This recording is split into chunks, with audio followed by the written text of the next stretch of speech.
Hello and welcome to Fresh Perspectives. My guest today is Cara Seekings. She hasn't been on in a few months, but she's got her in here today, and she brought me a present. Our topic for the day is mindfulness, and she brought me something, mindfulness in the natural world.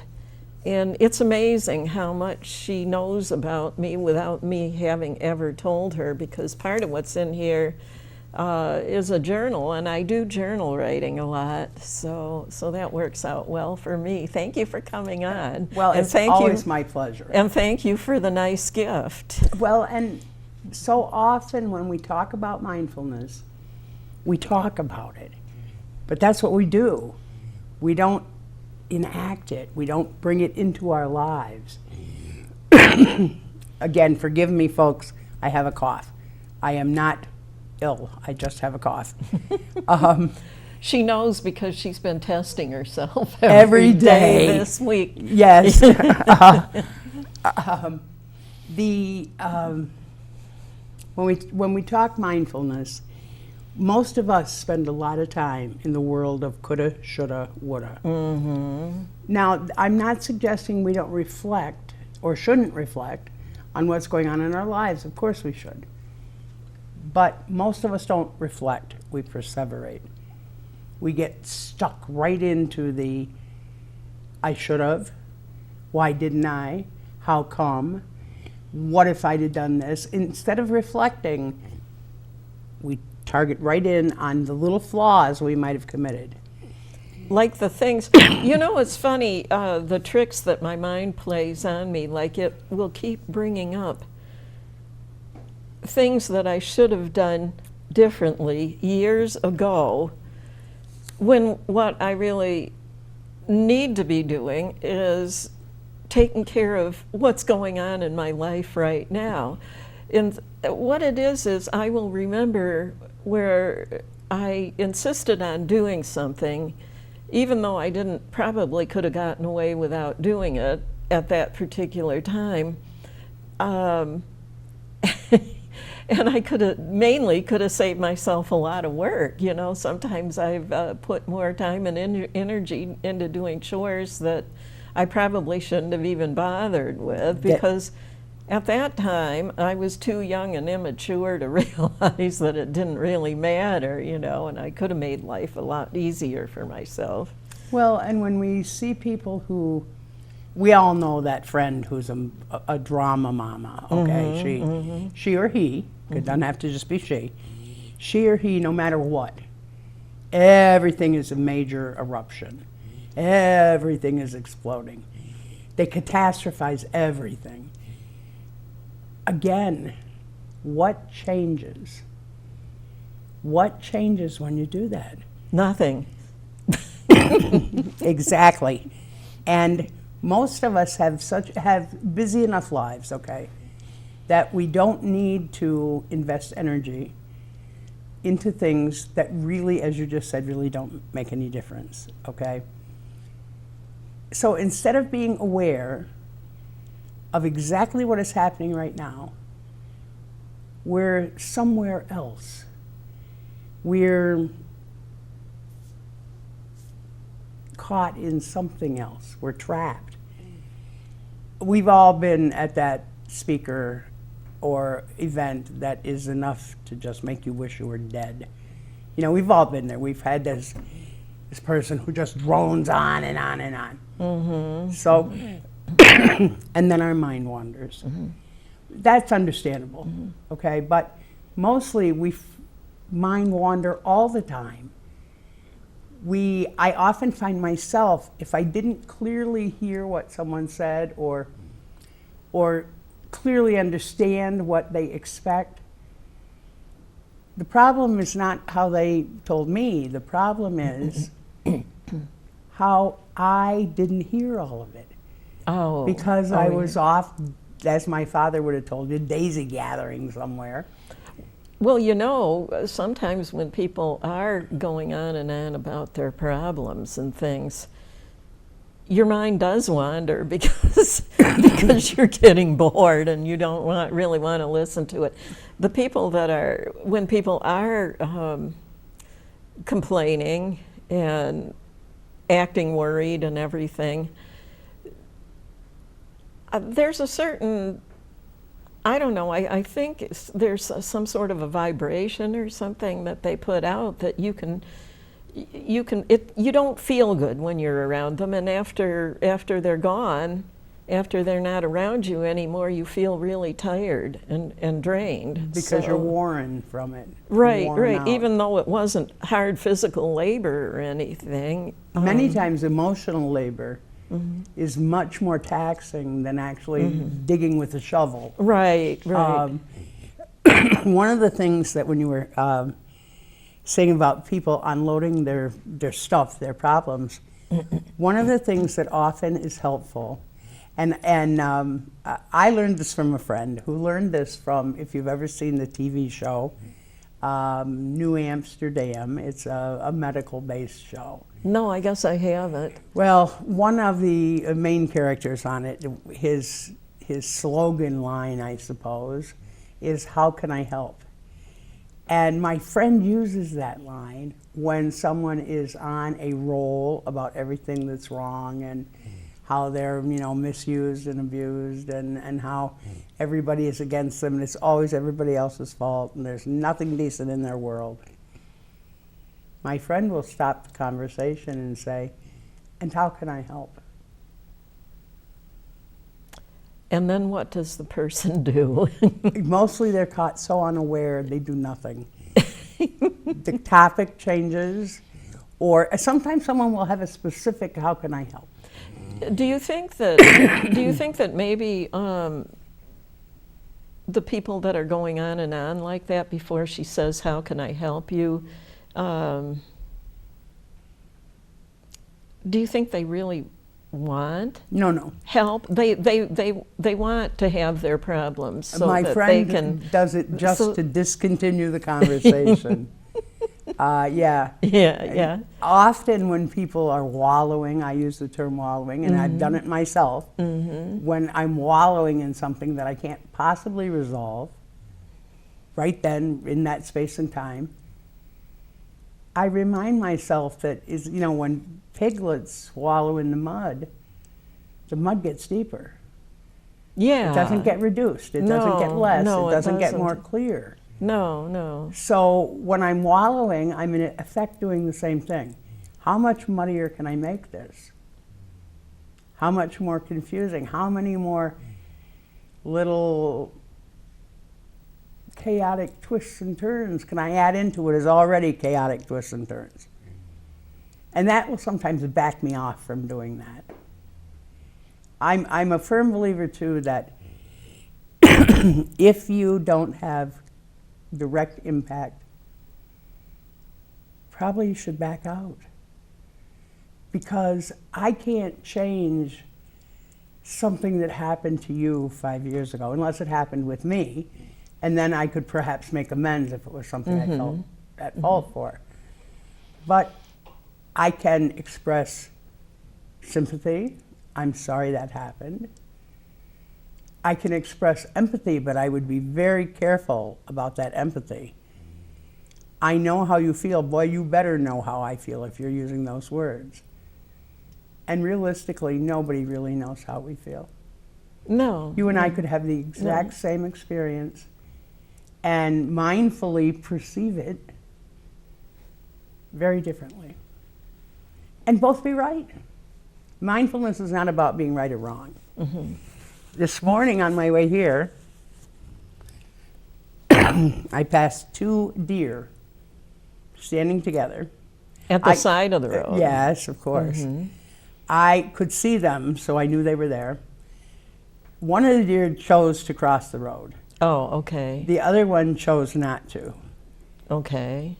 And I thought, if I'd have been doing my normal wool gathering driving along here, You would have hit the one that chose to cross the road. I probably would have hit the one that chose to cross the road. Well, you kind of have to, in this area that we live in, you kind of have to have it in your mind, and this is a way to be mindful, have it in your mind that, I mean, we're surrounded by forest and everything here in Chautauqua County.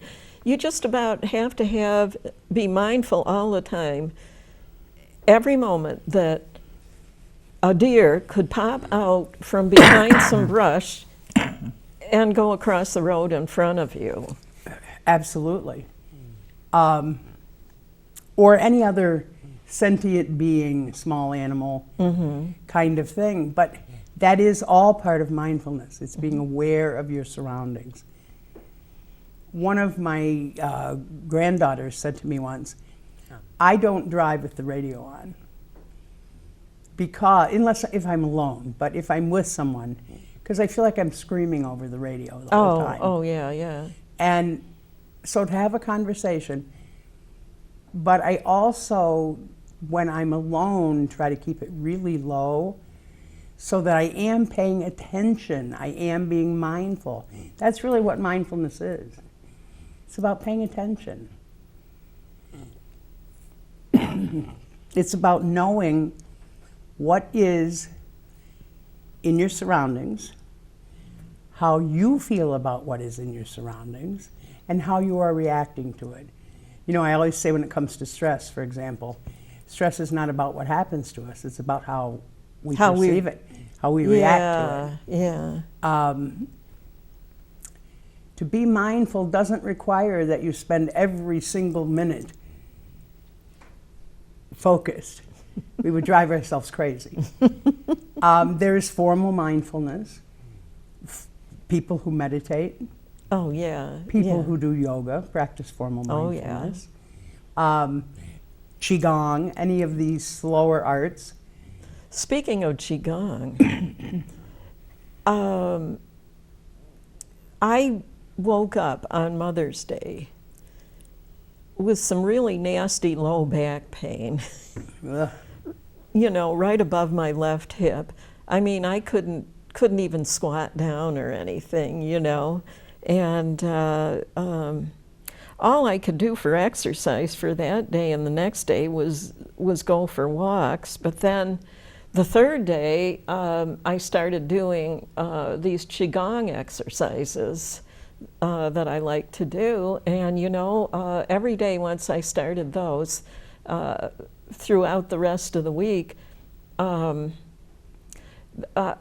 would feel a little bit better every day. And by the end of the week, it was all cleared up. So. And now, that's mindful practice, because you did it, you paid attention to doing it, and you saw improvement. Right, right. So. Many times when, you know, I'm full of good intentions, Gail. Please, the road to heck is paved with them. In my case, the rivers, the road, everything. We're always going to do it. But I find if I don't set a time with myself, if I don't make a time agreement, I don't do it. No matter whether it's something I really, really enjoy. Now, I'm currently taking a chair yoga class, and I really am enjoying it. But if I don't schedule it, and it couldn't be more convenient, Gail. It's online. You can, you know, anytime, any place. But if I don't schedule it, 14 other things take its place. And none of them are, I mean, you know, it's not like I'm ranking them in priority. I'm just not doing it. Yeah, usually I have a certain amount of things that I would like to accomplish during the day. And if I usually don't get them all done if I don't write a list of the things that I want to get done. But if I write the list, I usually get them all done. And you understand how that relates to mindfulness, because it does. Right. You mindfully set your intention. There's something about writing it down that it just causes you to to do it? Well, because you know you're going to go to the list after you accomplish each one of the things on the list, and you're going to cross it off, and you're going to be there looking at the list to see to remind you whatever else you wanted to accomplish that day. And it's really very, very effective. Mm-hmm.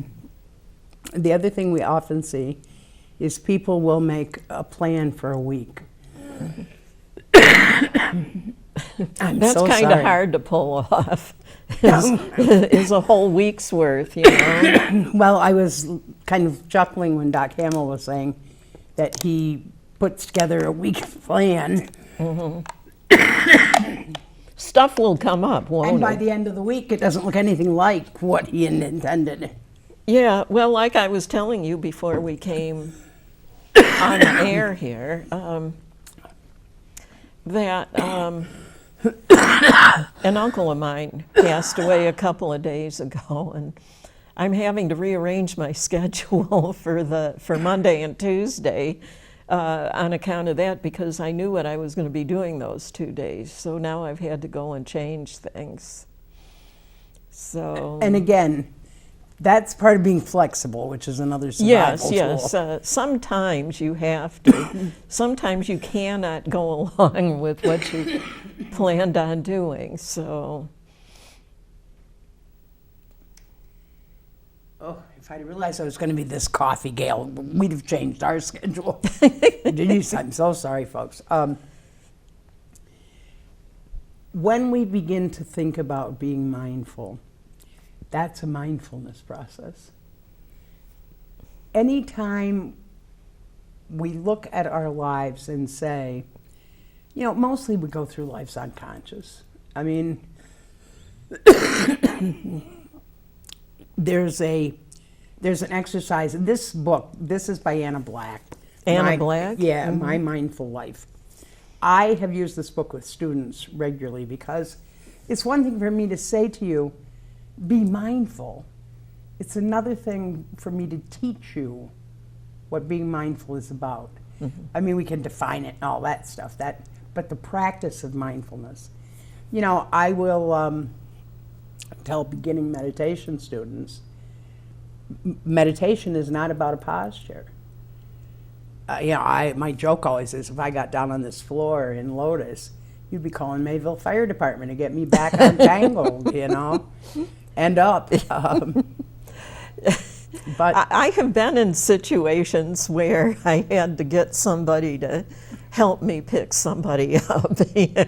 yes. So I know what you're talking about. And I'll say to them, you know, all you need to begin a meditation practice, I like my students to start with a candle.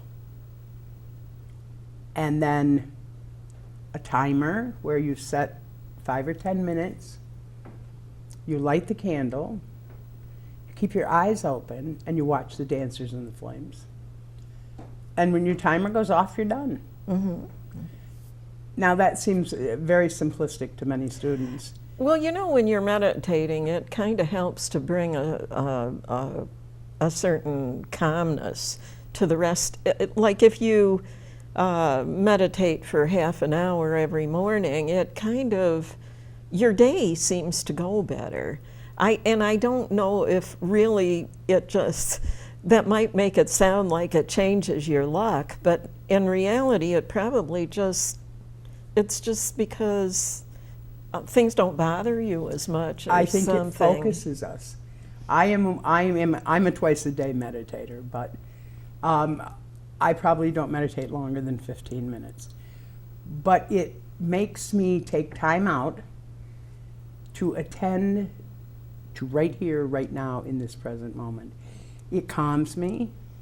It reflects, I think, for my whole day, the attitude that I can go back to meditation at any point. I don't have to, you know, if one of the things that, this is kind of off topic, but if I feel or hear my voice increasing, to step back in meditation, mm-hmm. number one, makes me shut my mouth, which is a good thing. But secondly, it allows me to organize my thoughts. Because, you know, in my world, if my voice goes up, I've stopped thinking. I'm just emoting. You know, so it helps bring me back into focus about what really matters, what really doesn't matter, what I really want to invest in, what I don't want to give energy to. But that's, for me, the purpose of mindfulness and meditation. It's like a break. And I can go back to that. I often teach my students finger poses, mudras. Oh, yeah. Okay. Yeah. And by making a particular mudra, they associate that with meditation and can return to the meditative state. It's a matter, I call it giving myself time out. Because sometimes I need time out. When I find that everything has faded away, you know, sometimes you get so involved in something that everything in the background just fades away. But that doesn't work when you are, for example, in a committee meeting where you have strong feelings. Because we all know committee meetings are about compromise.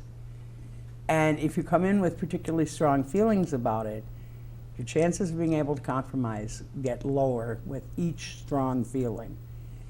So we ask, I often, because you know I'm the Rev Cara too, and often I'm asked to say the opening prayer at things. Oh, okay. And I will often include in that prayer, may we be mindful here in this present moment, and may we treat each other with the courtesy we would give a stranger. Because that really is the key to compromise. You have to be there, be present, and deal with courtesy. We're, you know, I believe lately, Gail, half the world is just waiting to be offended. It seems like it. Oh. I'll tell you, this week, the week before, the stuff that's been in the news, oh my gosh. It's heartbreaking. I guess maybe I didn't grow up with enough sense of entitlement.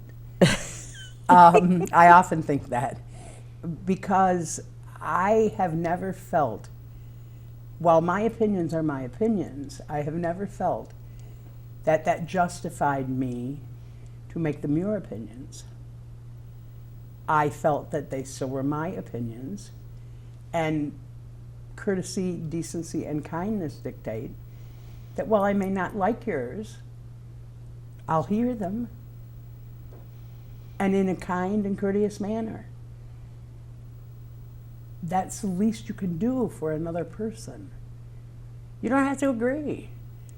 Being decent does not indicate agreement. It just indicates that you're a bigger and better person. And so often, again, this all applies in mindfulness, because so often, 3 weeks after you've had an encounter with someone, you're still reliving it. Still dancing in your head. Yep. Yeah, I know. And no matter how you pretty it up, it's still dancing around there. Yeah, yeah.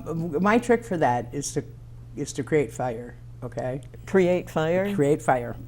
My trick for that is, if there is, I love to buy cheap ribbon, big wide cheap ribbon, couple bucks for a roll of it. I mean, it's nothing you want to gift wrap anything in.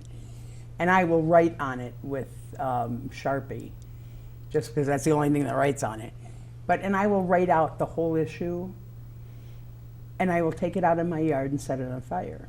Oh, I think you might have told me about that before. Once it goes to the universe, it's not mine. Yeah. I can't have it back. You know, it's gone. And that's very helpful for me, because again, I'm very literal and very visual. So it's gone. It's gone to smoke. Yeah, and then you want to be really careful about what you say to somebody, because you can't take the words back. Nope. You Yeah. can fall all over yourself trying to get forgiveness. How many times have I said something and then whoops? Well, that's the end. That's the end of them. Being respectful of me, or or something like that. You could So- really almost, you could Yeah. feel the feeling when somebody's vibration with yours has become neutral or negative. Right, right. You know. Yeah, you always.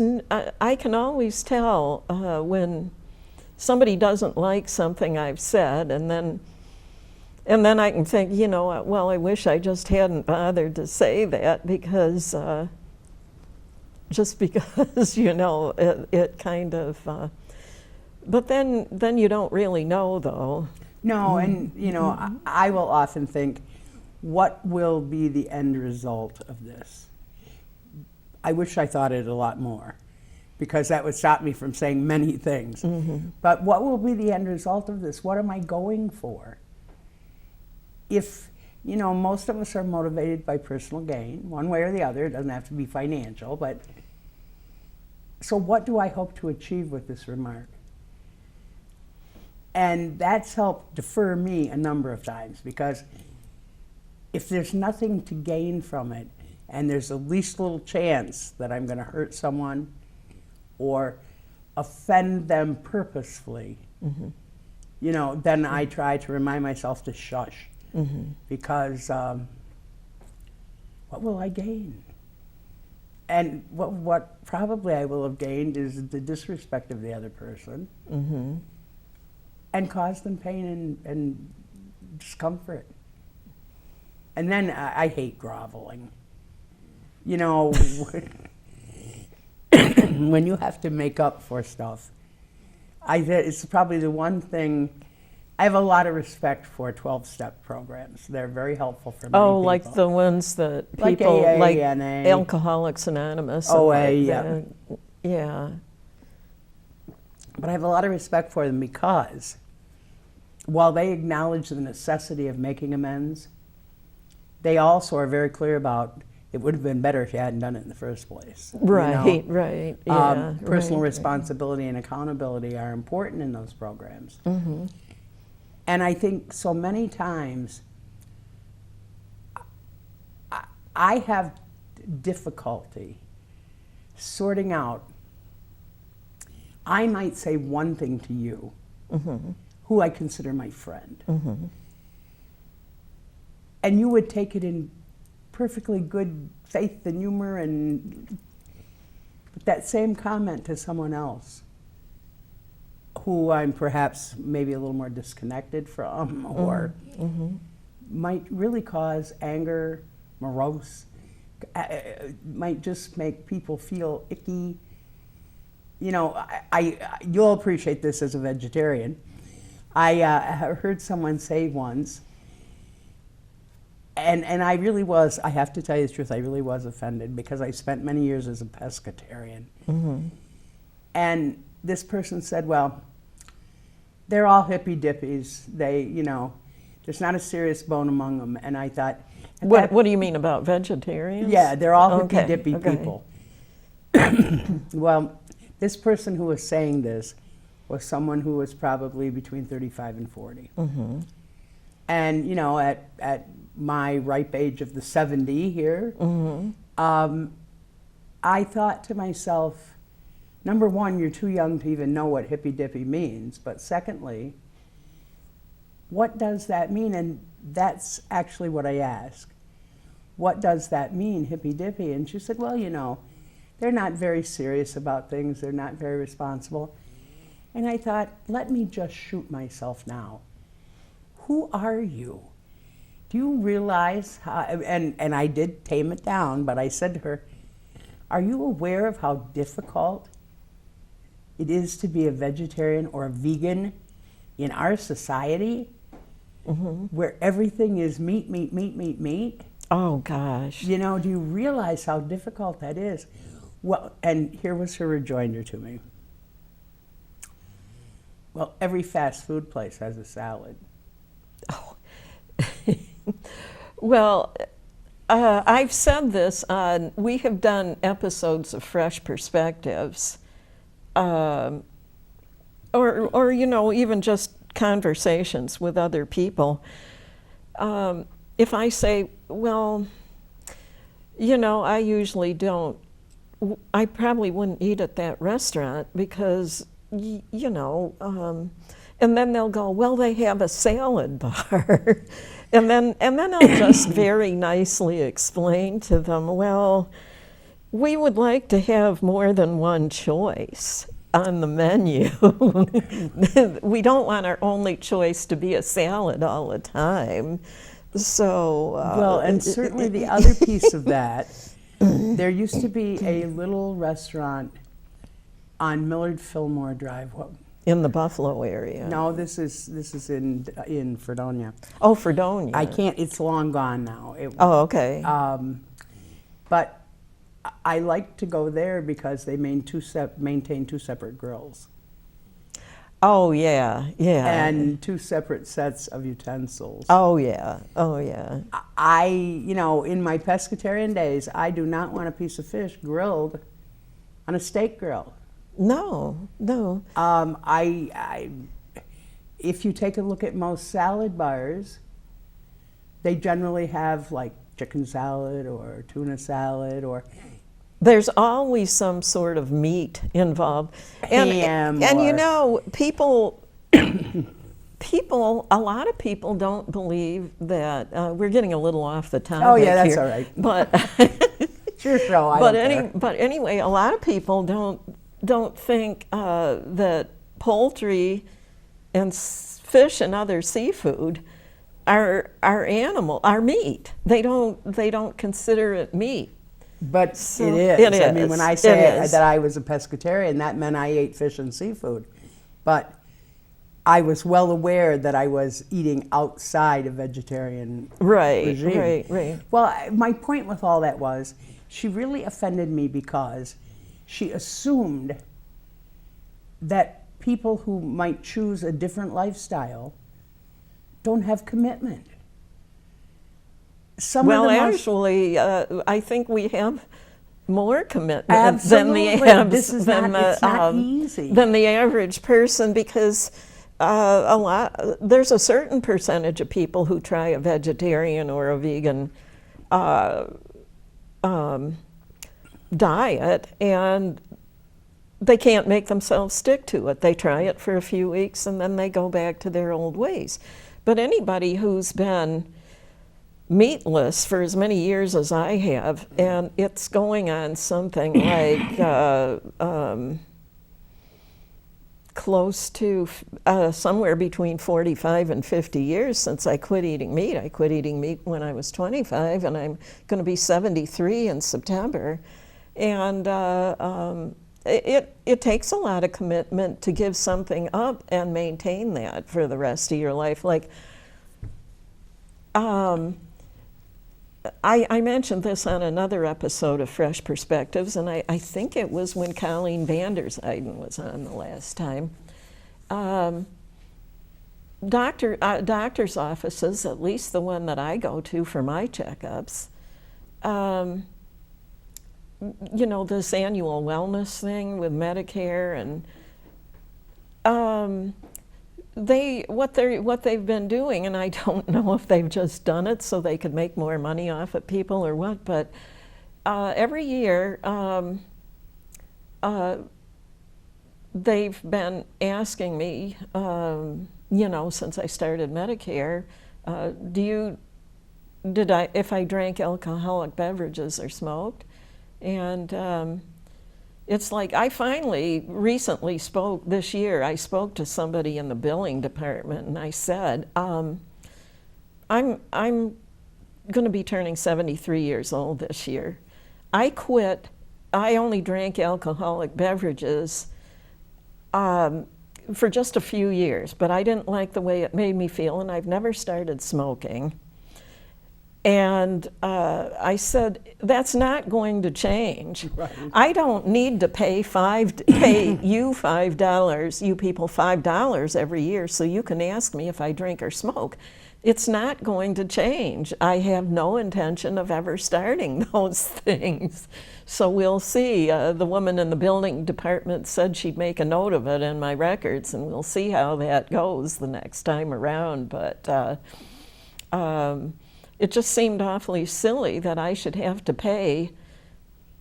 I know a lot of people are thinking as I'm saying this, well, that's not a lot of money, but It is in a day you don't have $5. yeah. It is a lot of money.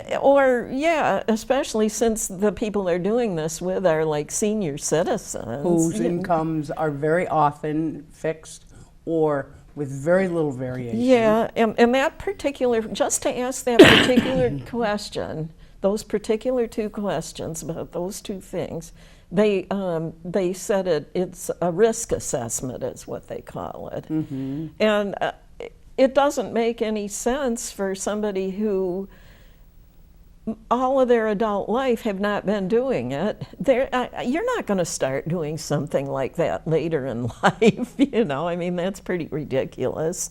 Well, and on the same variance, I did smoke for many years. Did you? Yes. In 1990, well, I quit every day.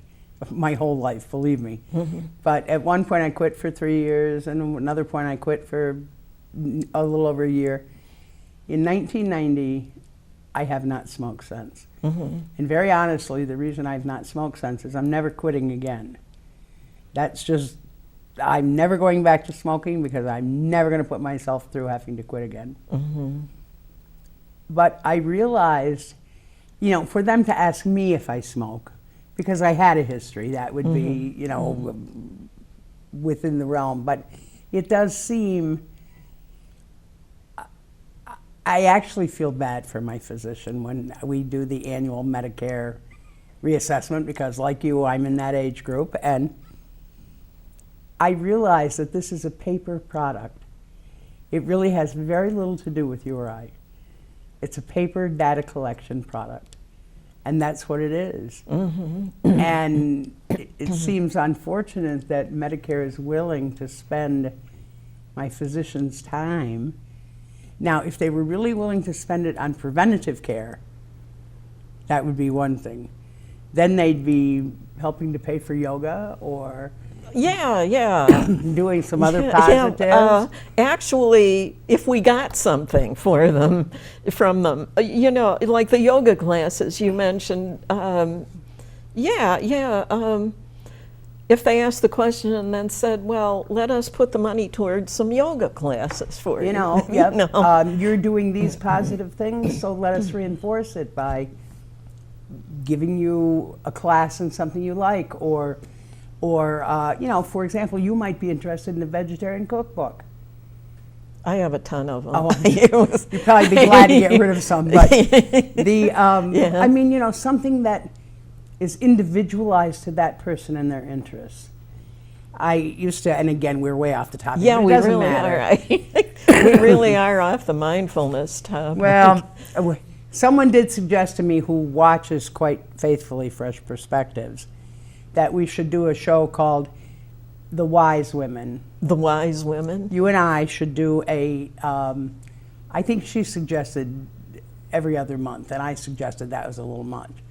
But we should do a show, The Wise Women, and just chat. Oh. And I said, well, if Gail runs out of topics or I run out of topics, I'll be sure to pass on The Wise Women. And then we'll just talk about what comes into our heads, yes. which we're doing anyways. And yes. it's actually spelled WYSEWOMYN.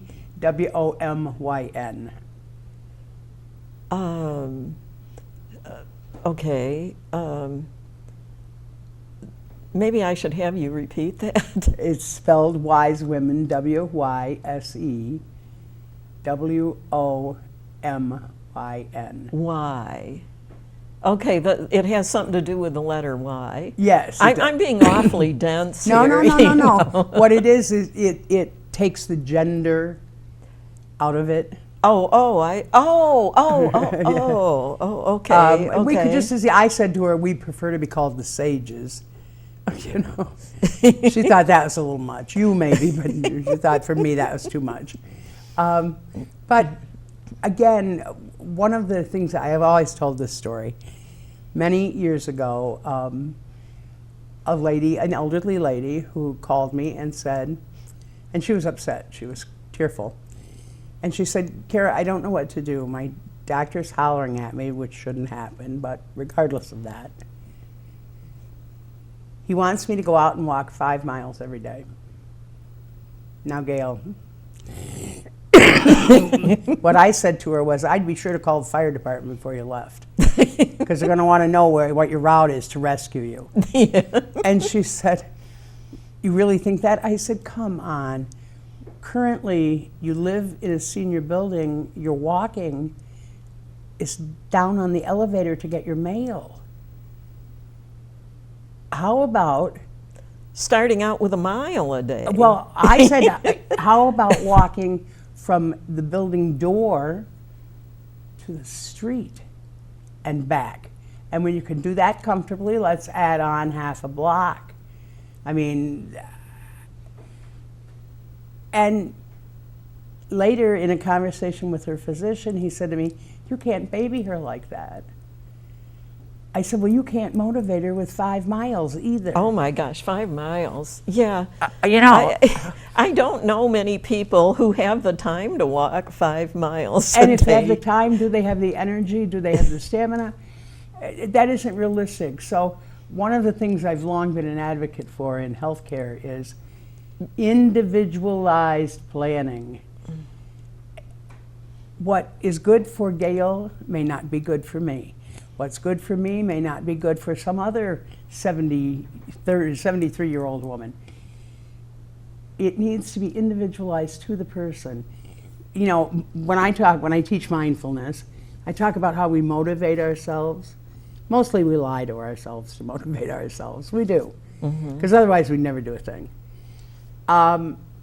In mindfulness, whatever motivates you. Now, you were saying you journal. The other day on Facebook, it must have been Facebook, there is this group called, I think, the Enchanted Sisters or something like that. And they were offering a moon journal.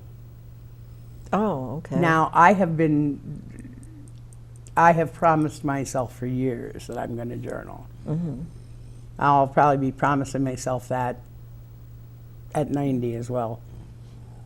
Well, sometimes I'll journal every day for a while, and then I'll get like kind of into a mood where I'm just not in the mood to do it, and this might go on for a few weeks, and then after a while I'll go back to it. But do you see, that's fabulous, because you're able to give yourself permission to not mindfully record your experience, but you're also able to give yourself permission to do that when you have the interest or motivation. I've ruined that piece for myself because, if I start, I got to do it every day, every day, every day. No, I don't. But I tell myself that. And so I take away my motivation immediately. And this moon journaling, one of the neat things they did in it was they give you journaling ideas. Because I've had students tell me, "I can't journal because I don't know what to write." Well, I understand that. That's write your experience, write your feeling. Well, I remember when I worked for the Resource Center, I had gotten to where I was writing articles for their monthly newsletter, and the hardest part of writing those articles would be the first sentence, the opening sentence. And it's like, once I got the opening sentence down, the rest of the article would write pretty much, I mean, it's like magic. All of a sudden the sentences started flowing out of me, and The words are there. writing them down. There's something about that, doing that opening sentence, that really gets it going.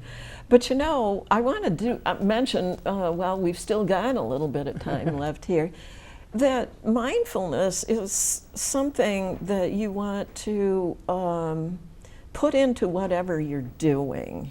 You know, not be paying attention to a bunch of other stuff, but let's say you're cleaning in your kitchen. Just be mindful of that. Just sort of focus on doing that chore until you're finished with it.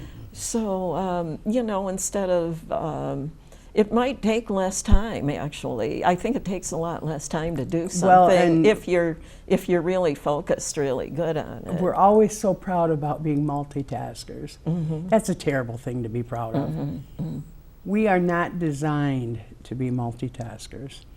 We are designed to put our attention and focus on right here, right now, right in front of us. That's what we're designed for. Right, right. And so when we talk about multitasking, I always say this quietly to myself, but that means you're not paying attention to anything. If you can multitask, good for you, but it means at best everything is getting 10% or less of your attention. That's not good enough for me. I miss so much.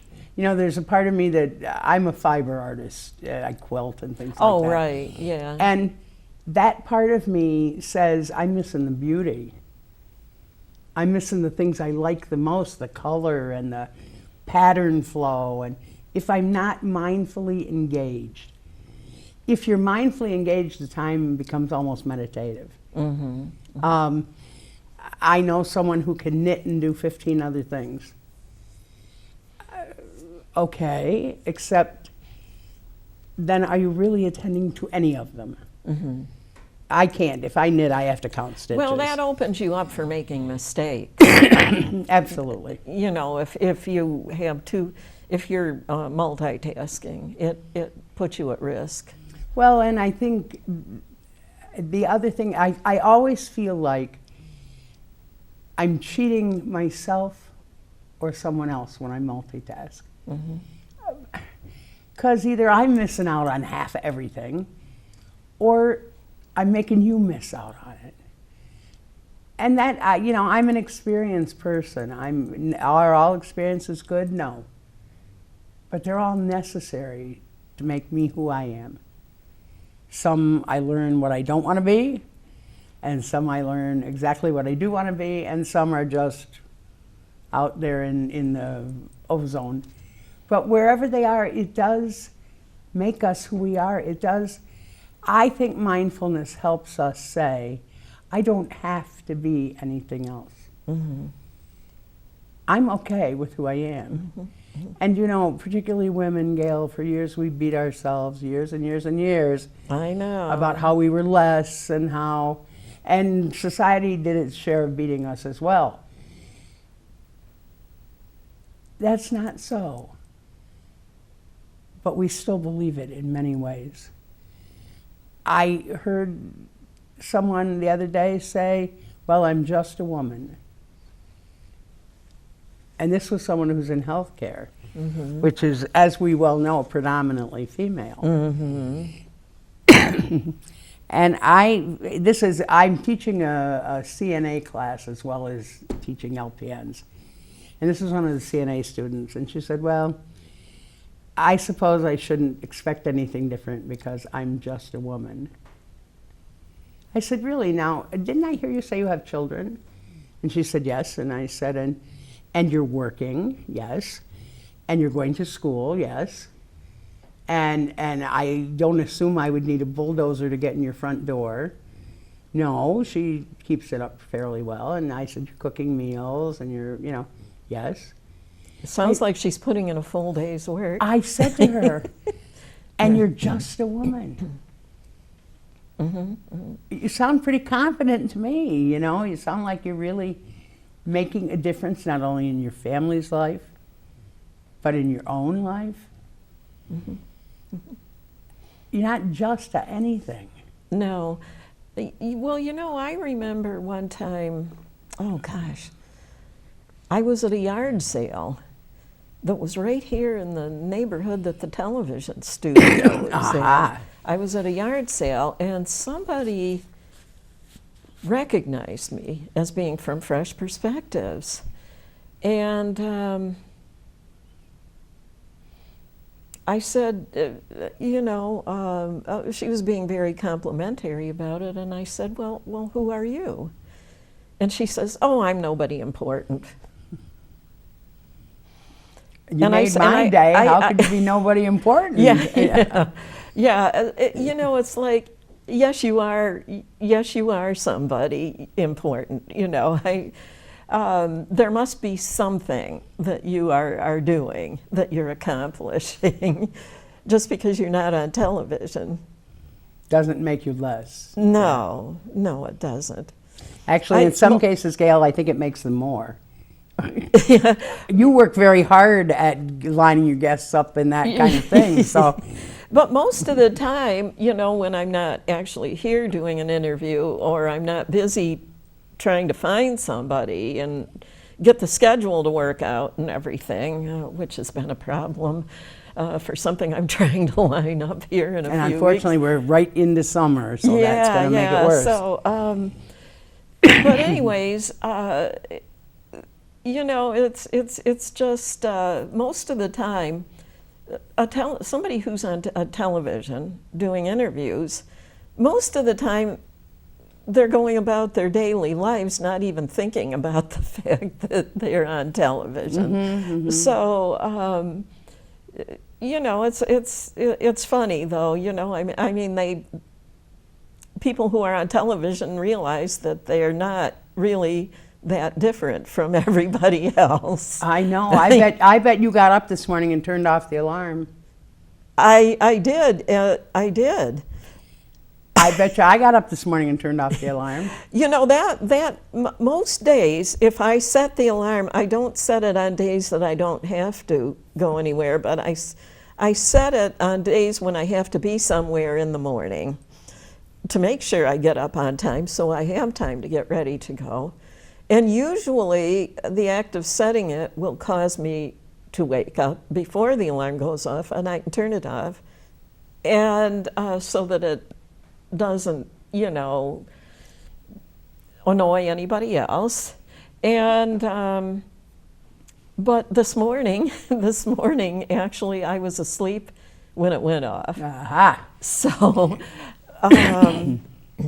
but I didn't sleep very well the night before last. I didn't sleep very well because of a death in the family. So I was probably just tired enough that I was still sleeping when it went off. But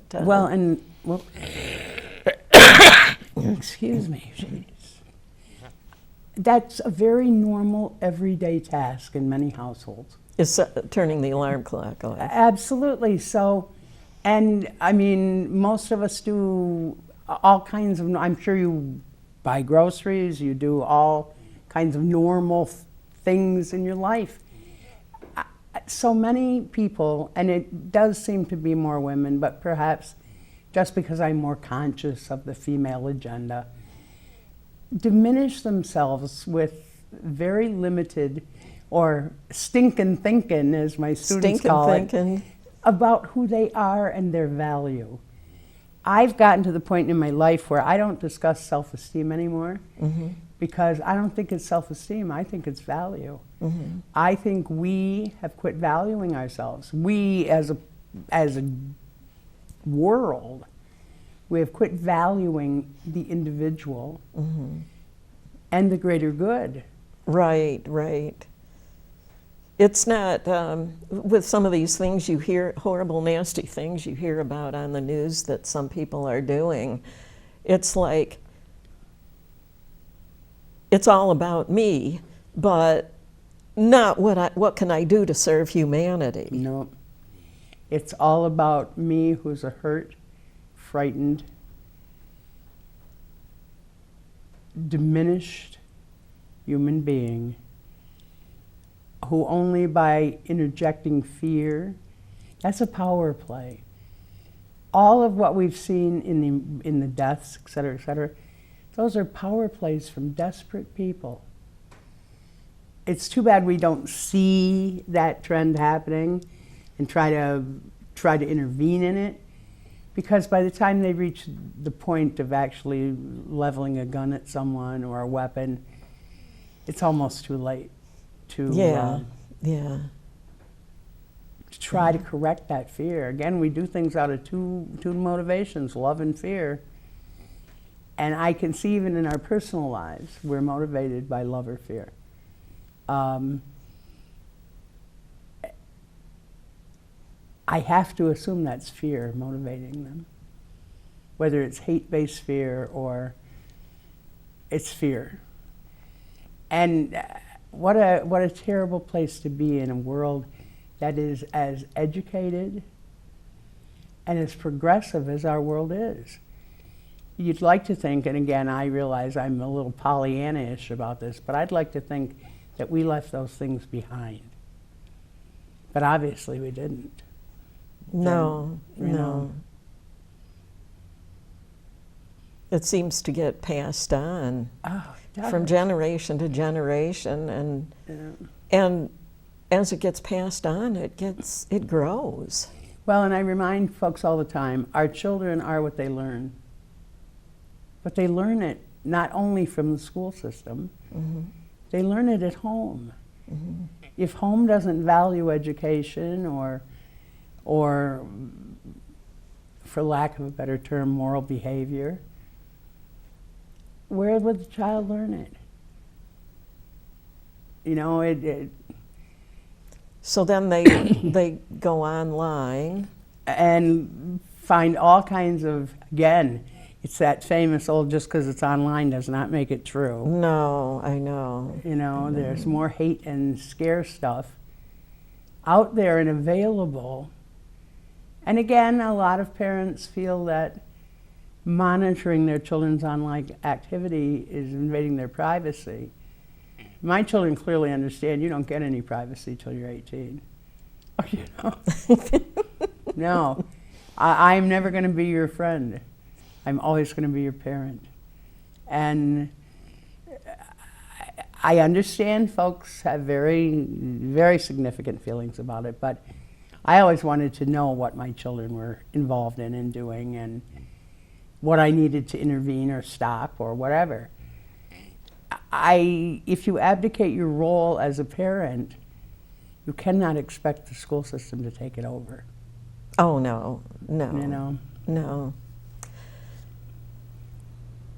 Well, we've come to the end of another episode of Fresh Perspectives. I don't know how much time we spent talking about mindfulness. We kind of wandered around. But Gail. I think maybe we put some information out there that might actually be helpful to the viewing audience. So well, and folks who want mindfulness information can always email me. It's seekingscara@gmail.com. Oh, okay. It's very simple, Okay. seekingscara@gmail.com. If you want more information on mindfulness, I have all kinds of things I'll be happy to share with you, or with your viewers. Just send me an email. Okay, sounds good. And thank you for being on Fresh Perspectives Fun today. as always. And I'll see those of you in the viewing audience on the next episode.